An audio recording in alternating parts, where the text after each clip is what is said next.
Cancel stocks order. How to cancel a stocks order tutorial.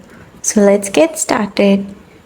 First, go to your stocks website and follow the instruction in this video till the end. First, if the seller has not confirmed the sale, contact Stock Support immediately. Go to the Stocks Help Center, use the chat or email option to explain your situation and request cancellation. While if the request is not granted, Stocks might assist if the seller has not yet shipped the item.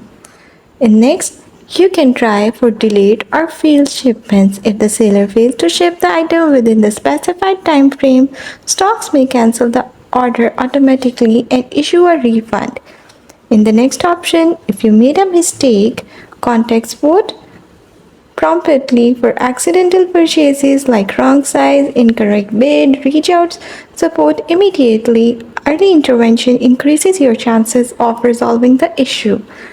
Now, if all sales are final, Stocks policy clearly states that bids, offers, and sales are binding. Restocking fees. In rare cases where cancellations are allowed, Stocks may charge a stocking fee.